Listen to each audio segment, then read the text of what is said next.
My name is Taff Roberts, the Artistic Director of the Sandbar Storytelling Festival. Karen Sorum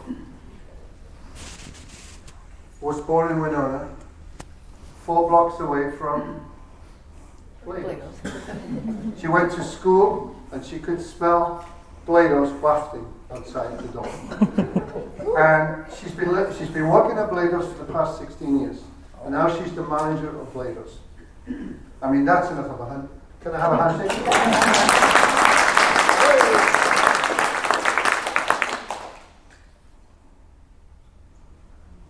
That's it for now. That's what I'm going to say. Another round of applause for Karen.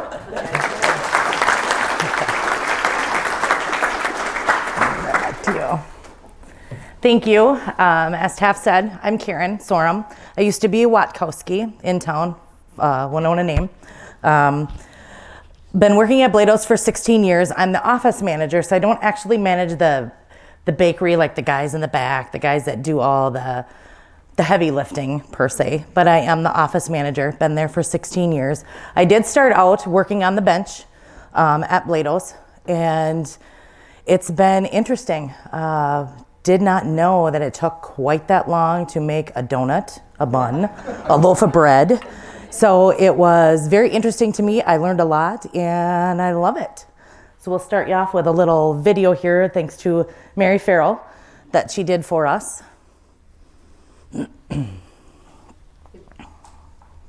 Ernest Bloedow's dream became reality in 1924.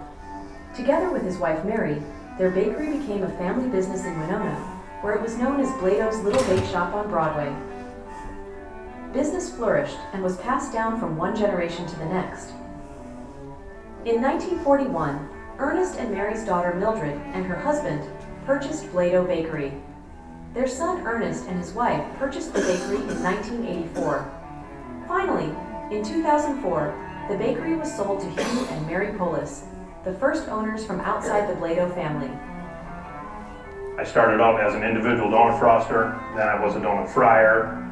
While I was frying, then I started doing delivery, and then after that I started working part-time on the bench with the full-time guys.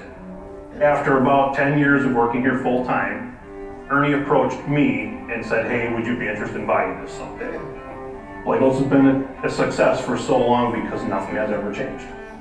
That was one of the things they drove in my head before we bought it, is do not change anything. The basic dough, everything, the same flour we've been using for that 100 years. So tonight, we are going to have our bakers. They'll start coming in about 11:30, 12 o'clock. They start right away mixing donut doughs and bread doughs in the big mixers. They will have those going, mixing, scaling off all the ingredients.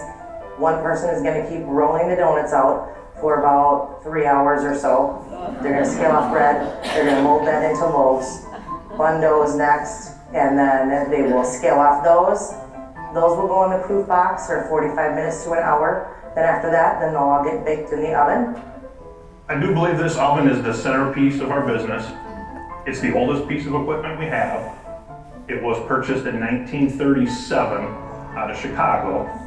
It's an 8-shelf real oven, so we can fit up to 32 full sheet pans in here, and there are no replacement parts. So if anything breaks, we have to fix it ourselves or have it made. For bread, we make about 7 different types of bread. We do not make the volume of bread like we do donuts. So on an average day, you're looking at probably anywhere from 250 dozen to 350 dozen donuts a day. Buns, you're looking at probably 300 dozen. Bread, yes, we do sell the bread. We do sell quite a bit, but it's still not quite up there with the donuts. Everyone likes their sweets. One guy fries every donut in the place. Once they're fried, he puts them on pans, puts them on wraps, and then they go in front of fans to cool. Then our frosters start coming in, staggering in about anywhere between 1:30 and 2 o'clock in the morning. Frosting is done everything by hand.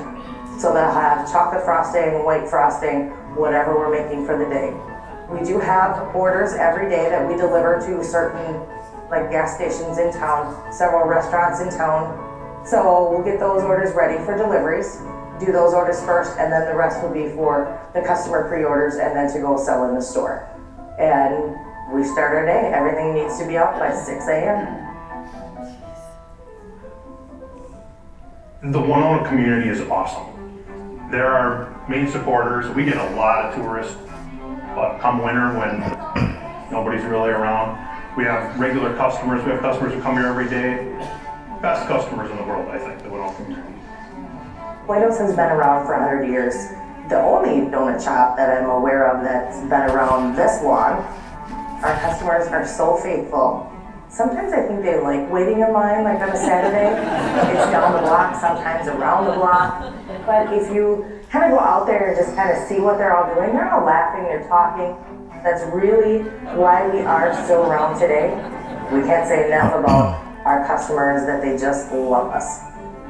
If you don't get there early, you typically will not get the picks you want, but because they've been around for so long, they know their demand and they know how their customers ebb and flow.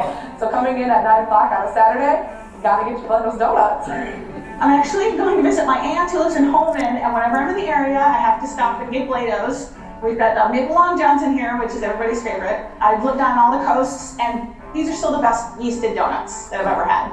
Bloedow's is top tier. Nothing will beat them. We are so lucky to have them right here in Winona, Minnesota, and to have them for this long is honestly a treat.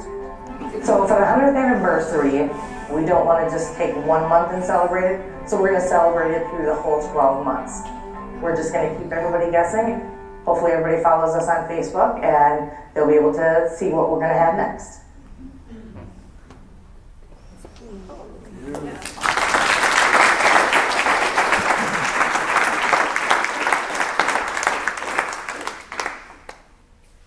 Thank you, Mary.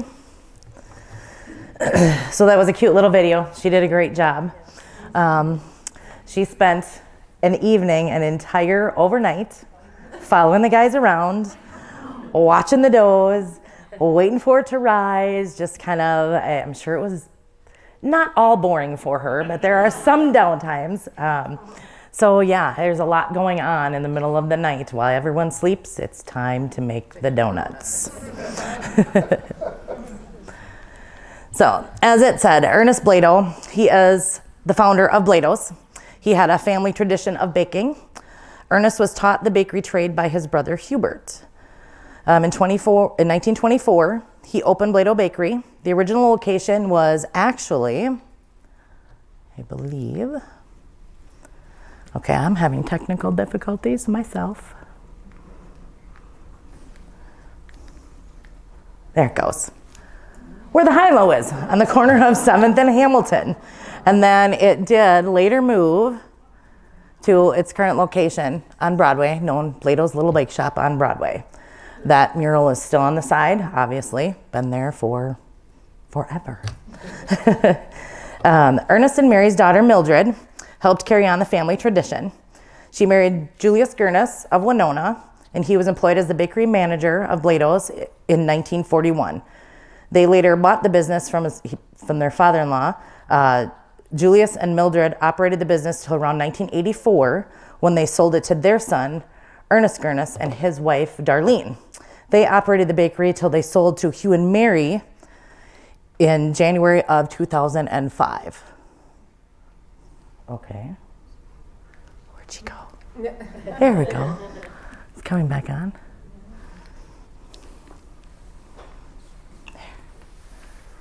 There's Hugh and Mary. All right. They're both born and raised in Winona and grew up on Bloedow's Donuts. Of course, didn't everyone?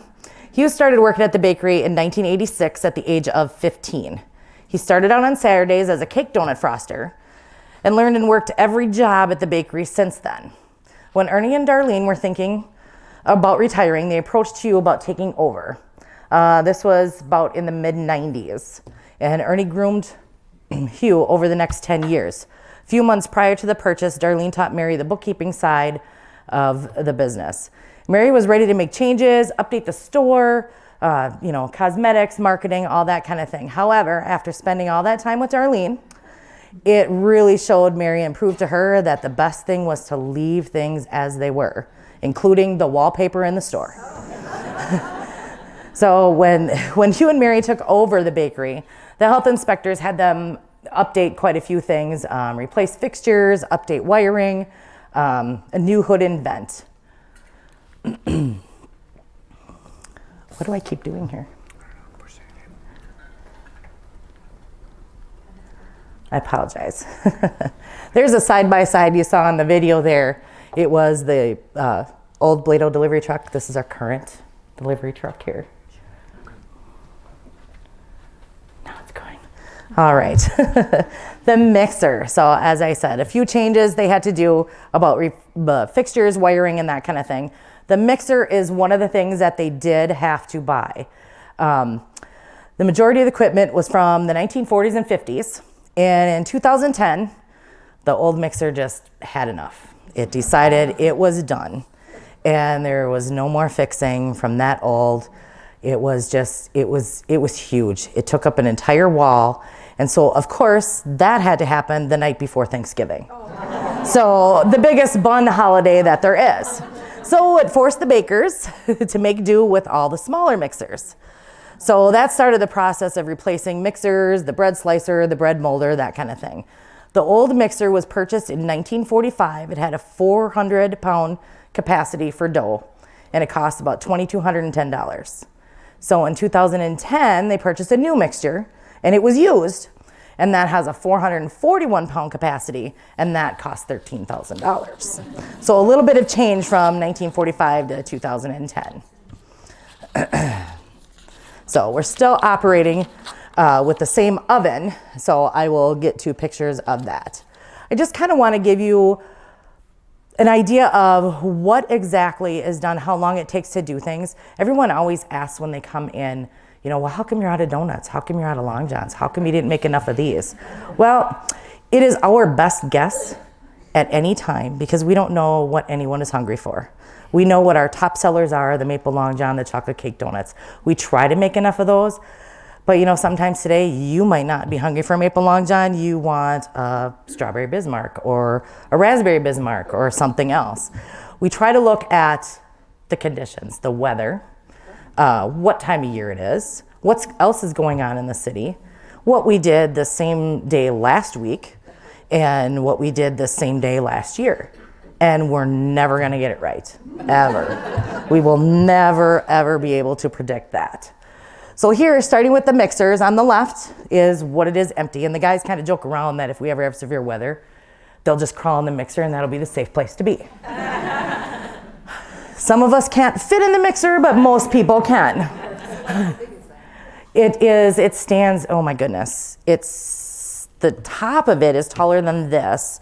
The bowl, I'd say, is about to here, from about maybe 2 feet off the floor to about here. So, I mean, it is huge and big around, and it has the big dough hook in there. On the right, that's what it looks like when they fill it. So they're dumping, 50-pound bags of flour in there and everything else, the yeast, the lard, everything that goes into it. And then there it is, given a mix, and that's what it looks like every night. So they add water to all that dry mix, and it mixes around for about 12 to 14 minutes a batch. Depending on, how big a batch, we usually do about what they call a 14-gallon dough, so we can get, quite a few donuts and things out of that. That's what it looks like when it's done. The dough is all fluffy and, of course, pasty. So then the real treat is for someone shorter like me to try to get that out of there. So you have to cut chunks of it out. And then you have to lift that out, and then you put it in these little boxes. There we go. And those boxes are right in the front there, kind of yellowish, goldish. And you'll see donuts sitting in them, or dough sitting in them. That's what you throw all the dough in there, and it has to rest before you can do anything with it. So it rests, then they start mixing another dough. So the first dough that they make is the donut dough. And they start their night anywhere from 10:30 on Friday nights to 11:30, Tuesday through Thursday. The first dough is the donut dough, and that's got to rest for about 35 to 40 minutes before you can start cutting it or anything. The next dough is they do the bread, and that's usually about 3 different ones. So they do a white, a wheat, and a rye. And then these doughs are mixed one after the other, and then they are also left to rest. So the guys there working, they're scaling it off, putting it in certain pound increments to get a loaf of bread. So that's, they, divide the dough, and so the process takes approximately 3 hours to divide the dough, mold it up, put it in the proof box, let it proof and rise for a while, and then put it in the oven. So that's going to turn into a 1.5 pound home-style loaf. So that's what they all look like in those boxes. They're dropped into a molder, so we don't have to mold them all by hand. And then they're put into our bread pans, which look like that. And then those are racked up. On the left, those are all breads and hoagies. They put in the proof box. That proof is steam, so it's like a big sauna. And so they got a proof in there, up to an hour. You just got to kind of judge of how high they get, how fluffy they get. And in there, that'll tell you if someone forgot to put the yeast in the dough or not, because they'll stay flat. On the right-hand side, those are the donuts, the cut donuts. These are all being done while the guys are doing breads. I'm going to walk through the breads first, and then I'll get to the donuts. So once they're proofed, they get about that high. And then they put it in the oven. Now this is the original, the oven. It was purchased in 1937. And it's a Harper reel oven, so it has 8 reels, like Hugh explained in the other video. The parts, we can't get them. We have to either Hugh does a great job fixing whatever, and if we have to have parts made, he has them made. That's the inside of the oven. So those big racks, and we can fit those great big sheet pans on there, 32 of them at a time. Typically, we cook buns on those. There's 2 dozen per pan, so 64 dozen buns can be baked at a time. And then as they're baking, you just got to watch them and get golden brown. Yeah, click next. There you go.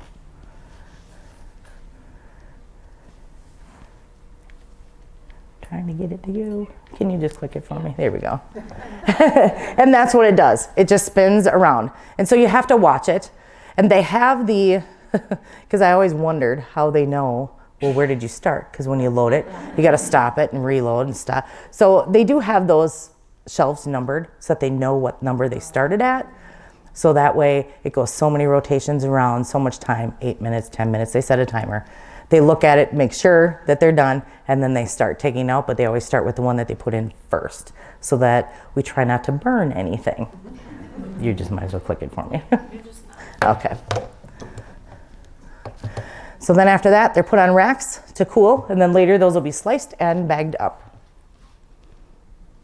This is the inside wall. So to clean inside the oven, there are little panels on the bottom that are probably, I don't know, as high as my knee to the floor. So you have to have a pretty small person to fit in there, but they have to go in there to clean. And it's still there. Tom Gurnis had cleaned it one time on September 15th, 1961. You can see it very faint in there. We always thought that was something neat. It's on the bottom corner. So it's just a little tidbit. So after they do the bread, then they start with the buns. On the left is what they call a dough divider. So these on the right are pallets of dough. So we have certain ones, some of them have 1.5 dozen on them. These have 3 dozen on. So those little pucks right there, they're called pucks after they're divided. Those are White Mountain rolls. So those will get panned up, 2 dozen per pan, put in the proof box, and then from there, once they're proofed, then they'll go into the oven and then bagged from there. Now we get to the donuts. So while all that other stuff is going on, we have one guy, and they switch off so that no one gets tired of always cutting donuts, because I'll tell you, cut donuts, it is not easy. You think it would be. And because we have different people doing it, and because everything is done by hand, there are no 2 donuts that are the same. They will never be the same size. They'll never be the same shape. They'll never have the same amount of frosting. It's just because everything is done by hand. We don't have a machine that we roll them through to cut. So they cut those, and now these are the Bismarcks. So that's how they look when he rolls the cutter through them. Thank God those are on rollers and we didn't have to do it one by one. And then they're racked up, 2 dozen per screen, and those are what they call donut screens. So those will get set on a rack, and then Long John's next. And Long John's, I think, to me, are the hardest, because when I cut a Long John, if you ever come in there and you see a really squat Long John, they're not really long, that would mean I had to fill in and cut donuts. Because those guys have the knack, because you have to roll that dough out and then you have to kind of shrink it back down. And somehow I don't know if I just don't shrink it enough. So then after I cut it, then they shrink more. So then I end up with smaller Long Johns. And then on the right, of course, are the glazed donuts. Then those are on the racks on the right, and they'll sit in there and proof for 45 minutes to an hour. And then our fry guy, he'll grab them, and then he fries. So while they're cutting donuts, the fry guy's in there, he mixes up his cake donuts, and he does those first. And that little machine on the left, you saw him cranking it, and he turns them over, and they look like drumsticks, and he turns each donut over so that you can fry both sides. And then there's a screen of Long John's frying, and then they put them on pans. After that, he does. And so then we put them on another rack, and we put them in front of a fan so that they cool. And then they go to the frosting station. So they'll get sugared, they'll get pumped with filling, they'll get frosted, they'll get dipped in candy. The boxes on the right, you can see those are our daily delivery orders that we put the donuts in. So like Hy-Vee, Midtown, the gas stations, whoever orders the donuts, we put those there for the delivery guy to deliver. And then they go out in the store, and I see the picture. We didn't quite have a full pan of chocolate Long Johns left, but but yeah, then they're out by 6 a.m. so that we can sell the donuts. We have won a few awards. Very fortunate that the Winona community is so nice to us. We've got just the newest one, the Locally Owned Business Award. We got that last fall, 2023. We also got the People's Choice Award in 2022. So that was very, very nice. If you would follow one donut from start to finish, from its rawest form, ready to sell, how long do you think it would take?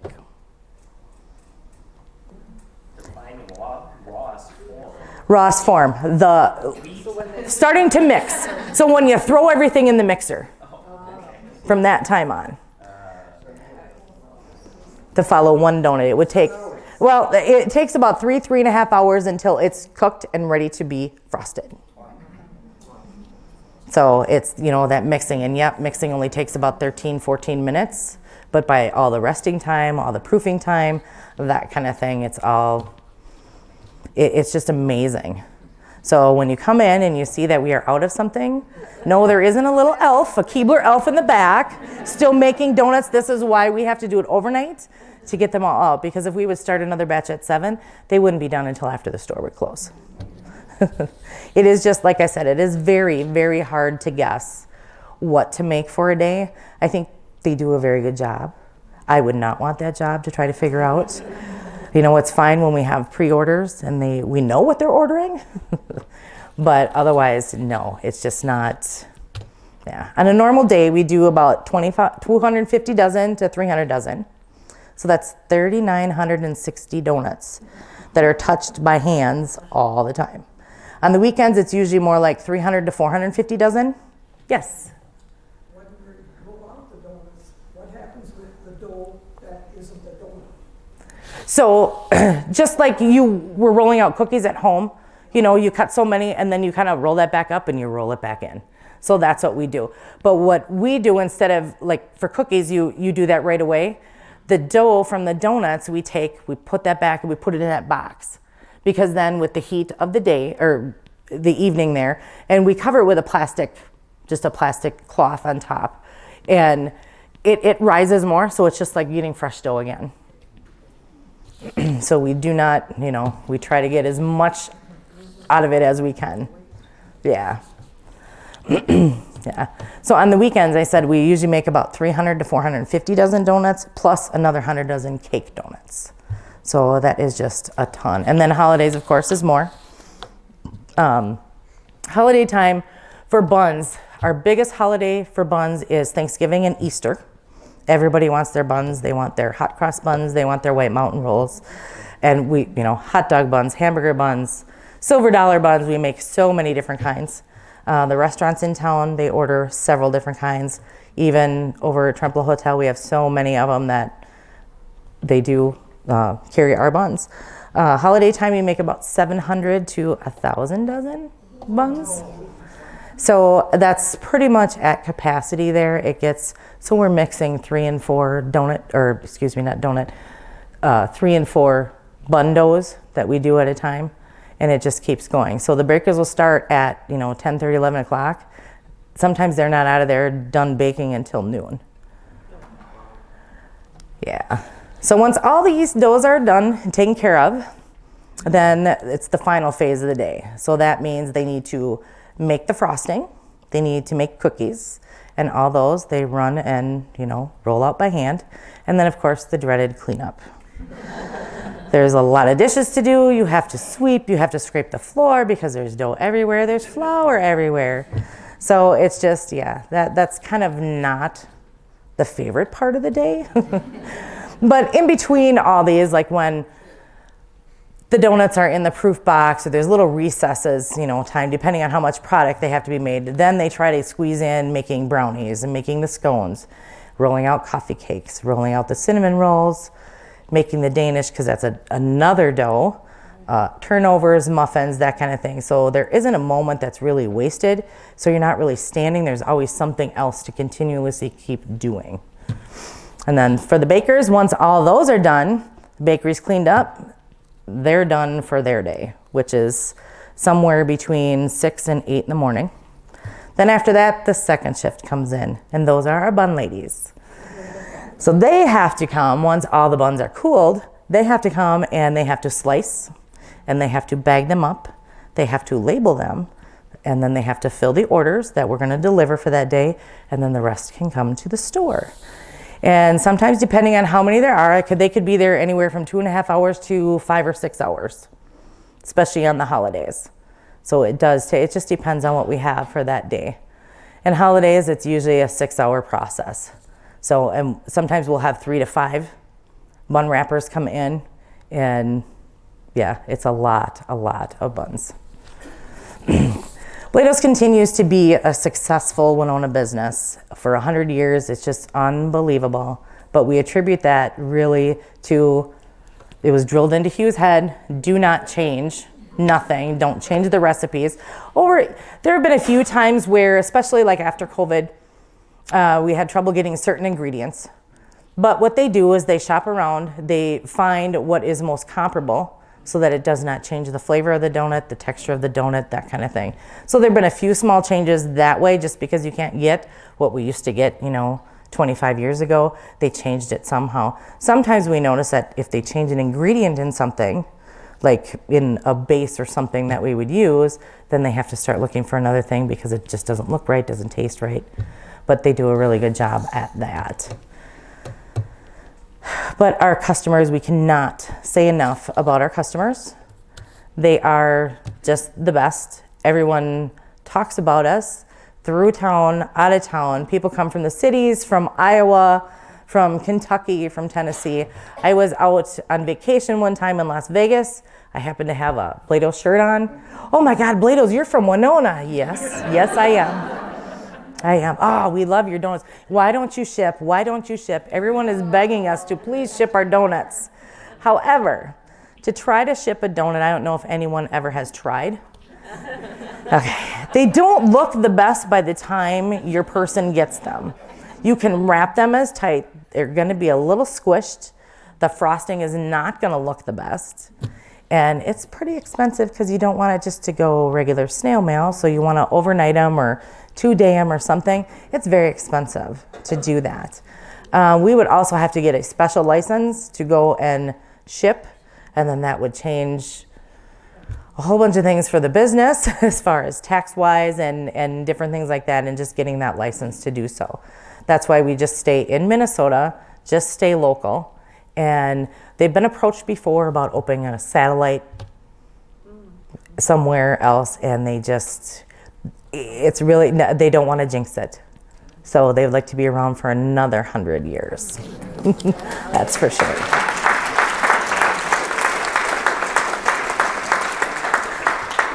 That's it. Thank you all for coming. Does anyone have any questions that I could possibly, oh, there we go. Yes. What is the bench that you talked about? I don't know what that is. Okay, so the bench, it is a wooden bench. It literally is a bench that they work on. I'm gonna try to flick back to it.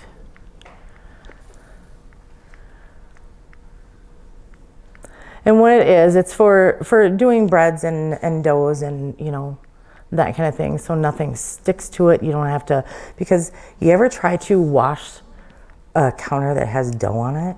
It gets even more sticky and it smears everywhere. So the wooden benches are, you know, that's a very good question. And I should probably ask you that even more. I just know that you can put flour on it and it keeps it smooth. It doesn't, yes, it is. It is a table. It's literally a bench just made of wood, like a cutting board kind of thing. Yes. Yes. They don't wash it, they scrape it down, Yep. just wipe it off, they don't ever replace it. Right. Yeah, that underneath there is a bench. Otherwise, what all these things are on, right there. So it's that, and I wish there was just a little bit close up. But yeah, that's the bench. So you can roll things on there. You can, because you dust it off with a brush, you scrape it down, get any kind of dough. You do have to sanitize, but you can't get it like wet with a ton of water because you're gonna have one sticky mess and you'll never be able to roll another thing again. Yes? It looks like stainless steel. No, that is actually wood. Where the people are, it is actually, yep. The other ones are stainless steel, and where our frosters are and they frost, that's stainless steel because the frosting, that way you can wipe it off. Frosting does drop on the floor because the floor also is wood. So the benches almost look like the same kind of wood. I know it's a little bit different, but that looks, you know, this is what the top of the benches look like with all that wood. Yeah. Yes? I'm sure a secret recipe, but where do you get the flour? Yes. Our very own Bay State. Yeah. And as far as flour goes, we go through about a ton of flour a week. So 2,000 pounds. We get it by the pallet. And there's several different kinds. And that's all of the different flours, because we have a wheat flour, rye flour, you know, that kind of thing. But yes, we get, once a week, we get a pallet and a half of flour, depending on what's going on. Sometimes we'll have 2 deliveries in a week of flour because we just don't have the room to store it either. Yes? I'm intrigued by the fact that a lot of your employees have about a 2-hour swing in how much they may or may not be working. How do you keep your staff? It is very tough. And right now we are hiring. So if anyone would like to box donuts and work in the store, come talk to me. Definitely. Can I ask, Sure. what's the worst night that you've experienced since you've been working there? The worst night? What's the worst thing that happened? Was it that Thanksgiving?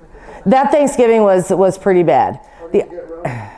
How did what? How did you get around it? We just used those smaller mixers and just kept going.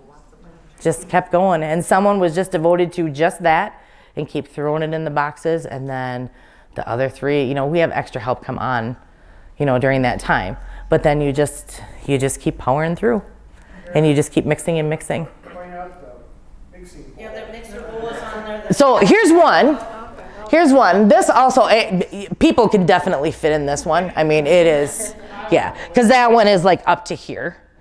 So, and that's usually where we make all our frostings, but we can fill that and you can make a fair amount of dough in there. You still have to keep going. We have another, I kind of have a cord here. Over on the left hand, way over. I'm short, way up there. I just lost the microphone. Pardon me. It's stuck. There we go. Okay. So yeah, we have 3 different, and then there's another, you can see the Hobart standing there. See where those stools are hanging upside down? That's another big mixer there, which has another bowl about that size. So we, you know, switch off with the different bowls and do the mixing that way. Mark? Do you know anything about the history of the building prior to Bloedow's? Prior to the Broadway location? I do not, unfortunately, know. I've asked Hugh, and he doesn't really know. He was going to talk to Ernie about that, see if he could find out a little more information, because he was he was unclear as to that, because we just recently, thanks to Mary, we didn't realize, we thought it was somewhere on Sanborn Street, but Mary had found an article in the Winona Republican Herald that said that it was on the corner of 7th and Hamilton, the original. It was a write-up in the paper there. Yes? How many people are working on a given morning? So we have 25 currently. We have 25 employees total. That includes the store help. So at night, we have 3 that come in like between 10:30 and 11:30. They're the bench workers. We have 1 fry guy. We only have 1 fry guy. He fries every donut in the place. So that's 3, that's 4. Then we have another one on Tuesdays, Thursdays, Fridays, Saturdays that'll come and help on the bench. So that's 5. And then we have 3 frosters. Sometimes 2 during the week and then a 3 on. One of our employees there, she's a froster, donut froster. That's Vicky. You're very welcome. Thank you, folks. You said, and I don't think you're thinking about this, I'm guessing you're serious about you change which ones you make more of based on time of year or weather. Like, what would those changes? So instead of, just on a given day, we'll make on a Tuesday, a little bit slower day, or a Wednesday, we'll make like just 40 dozen maple long johns just for the store. So, you know, if something's going on, we'll increase that to 60 or 80 dozen. Or if certain days, like Bavarian cream, for instance. So our Bismarcks, we have certain days of the week that we make Bismarcks. Bavarian cream is our biggest seller besides the sugar raspberry, which we have every day. But as far as another filled donut, our specialty one that we make 1 or 2 days a week, the Bavarian cream is one that it seems to sell more as opposed to a whipped cream or a lemon. So then we'll increase that. If there's something going on in town where we know if there's a boat in town, or like Steamboat Days is here, if there's an influx of people in town, we will, of course, graduation time, we'll make more. 12 dozen Bavarian today, and on Saturday we'll do 24. Yeah. That's just for the store. Right. Yep. Dozen, yeah. Yes. So do you make all your own frosting too? Yes.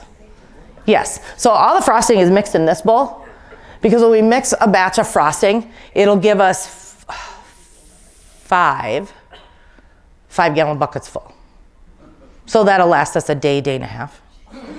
Sometimes maybe 2 days, depending on how many donuts we had. I lay down 120 to 160 pounds of frosting every day. Yeah. 4 buckets of frosting, and they're 30 pounds. Yeah. Yes, ma'am. When do you make the cookies? The cookies every night. So while the dough is resting, so they'll put those in those boxes that has to rest for a little bit. Then they'll start mixing up cookies. Then as soon as the donut cutter's done, then he'll start cutting cookies. Yes, Mary? What about the lard? The lard. What about the lard? I don't know anything about lard. What are you saying?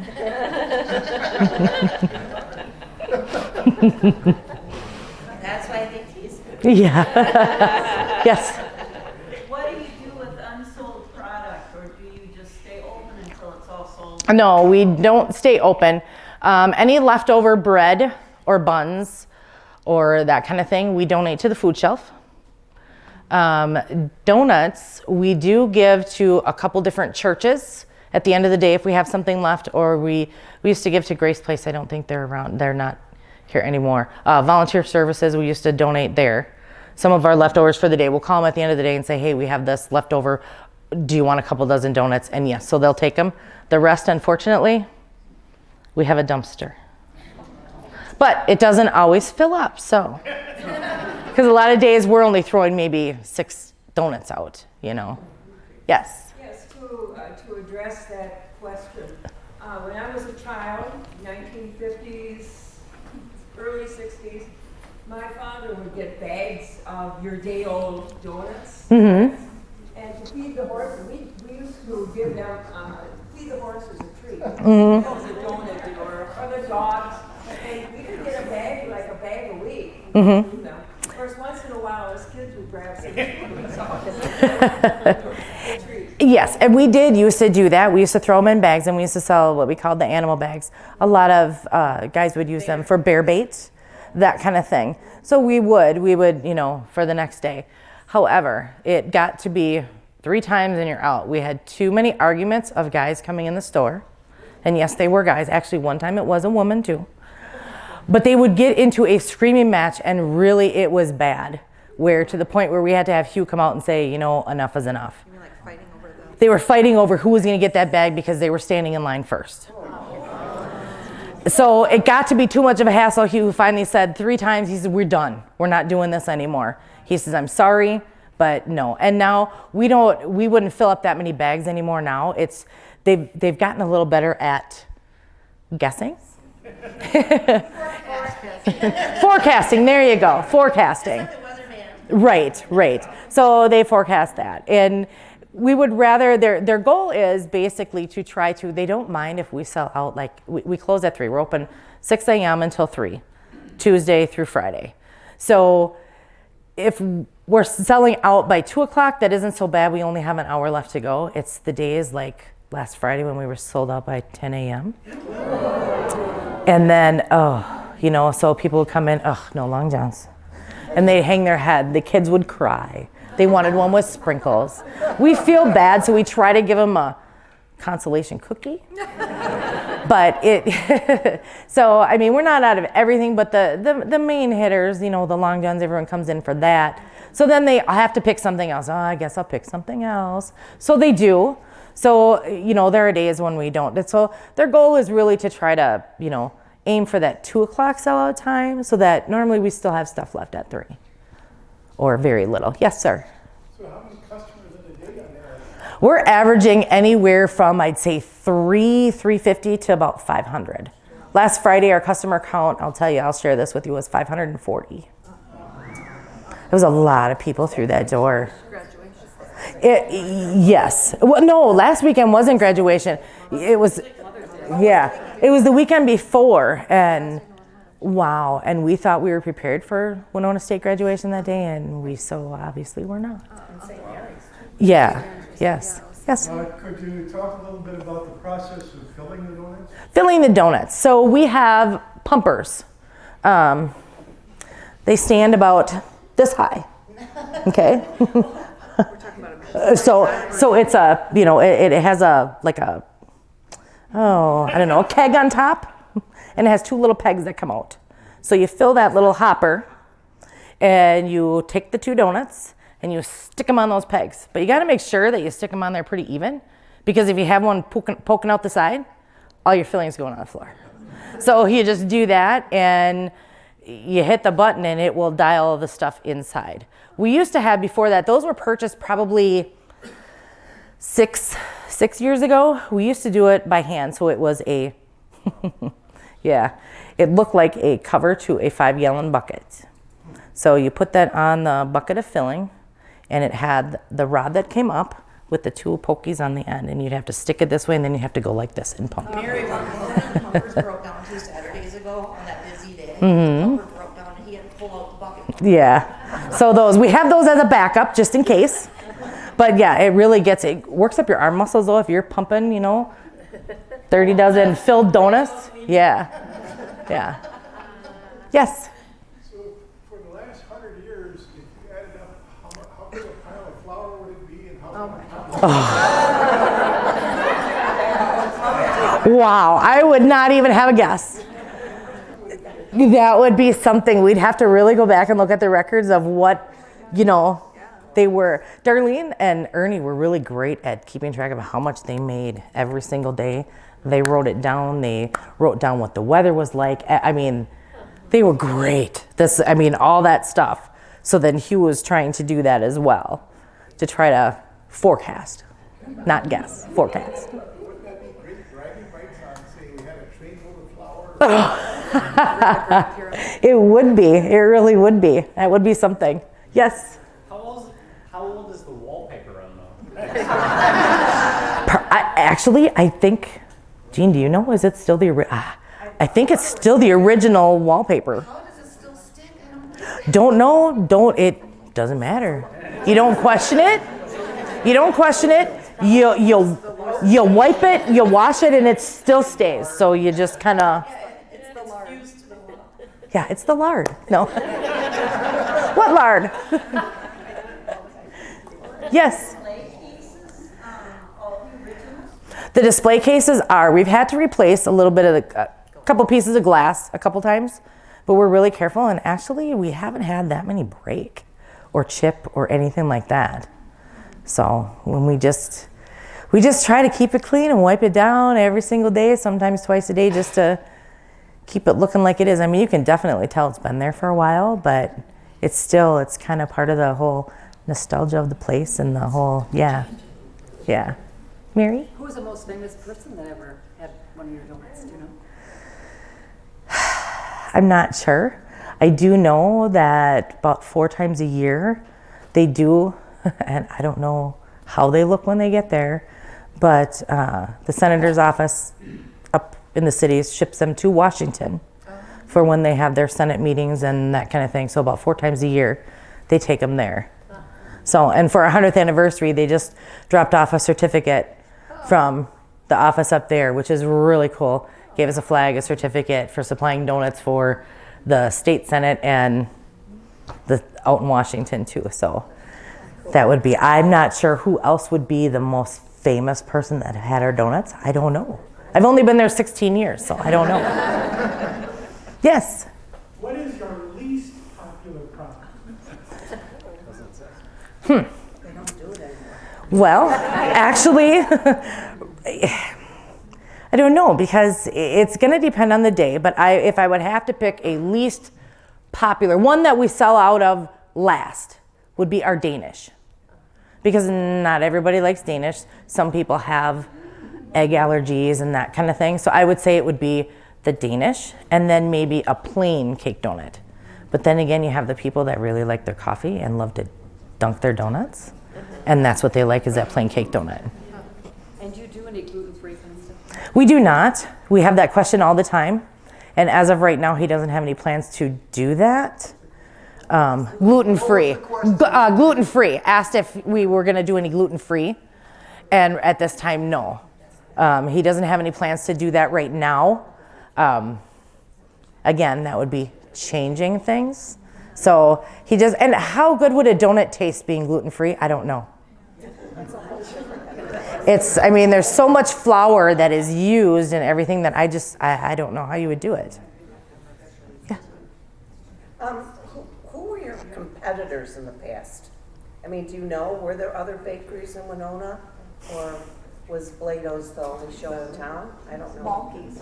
Malky's Bakery. Oh. Was the only other one, Malky? Oh, well, and where was that? That was downtown, was it not here? Yeah. West 5th. Okay, sorry. West 5th Street.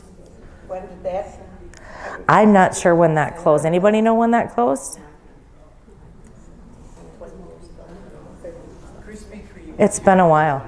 I'm sorry? Krispy Kreme was here for just a while. Well, Krispy Kreme was here for just a little while. And it's not that, I don't know if necessarily we drove them out of town. I don't know. I attribute that to our customers are so faithful to Bloedow's that they decided, the heck with you, Krispy Kreme, we're coming here instead.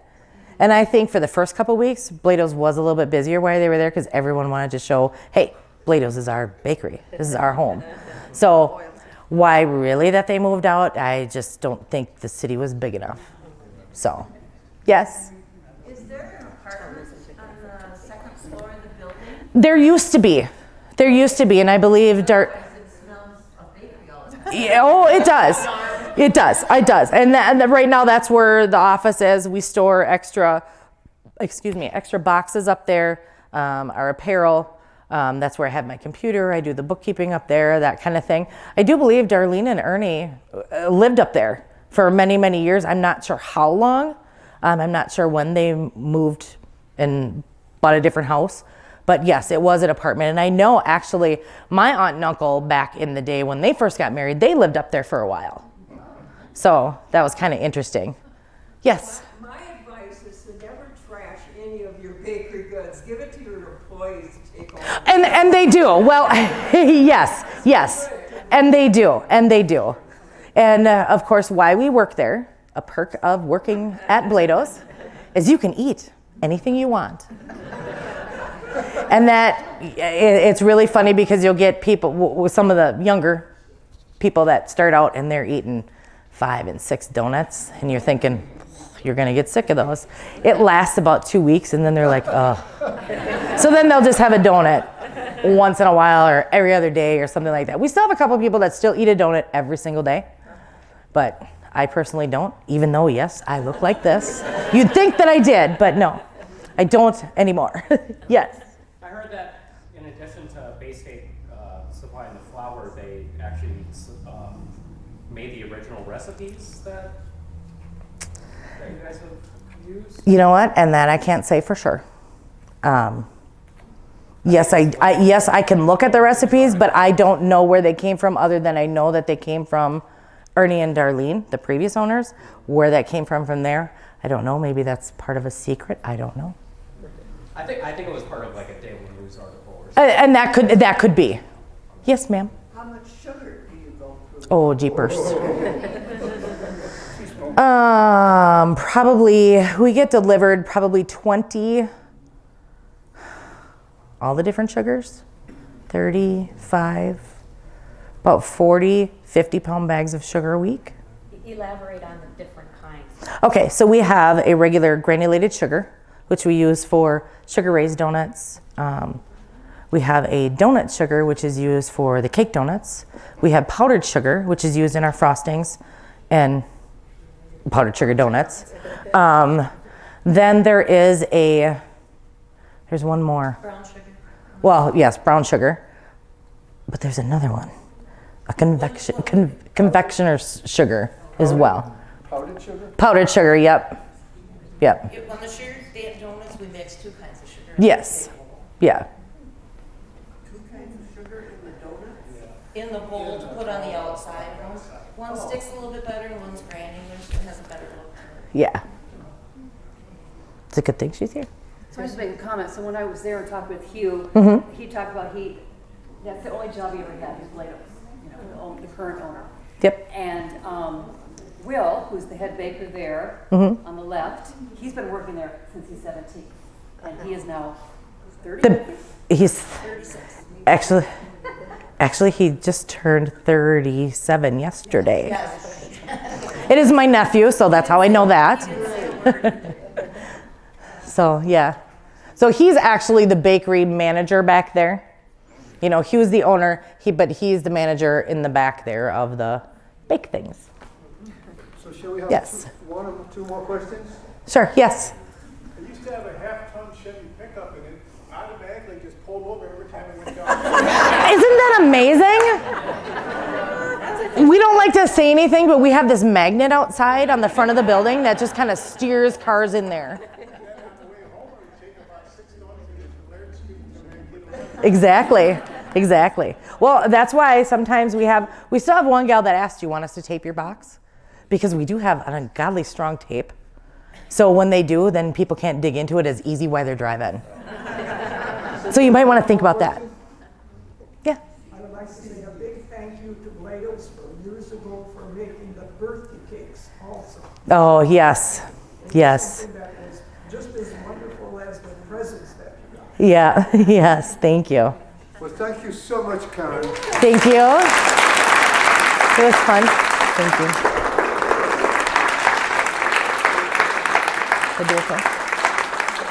Karen was so nervous this afternoon about this. I was very nervous. You were just great. I don't do this. So I want to thank you so much and Bloedow's. Thank you. I want to thank Mary Farrell for making this amazing movie. I want to thank the History Center. Thank you so much for doing everything. Thank you. I've already thanked you, but I'm going to thank you again. You don't have to clap. So, don't leave yet. Don't leave yet. I think we should sing happy birthday. Yeah, that's exactly what I wanted to do. So don't leave yet. The Sandbar Storytelling Festival merchandise over there on your way out, if you'd like. Our festival is October 10th to 12th. Don't miss it. I don't know what I was doing with that. I was One thing you have to do is to sing Happy birthday. loudly. Bloedow. Happy birthday to you. Happy birthday to you. Happy birthday, dear Bloedow. Happy birthday to you. Thank you.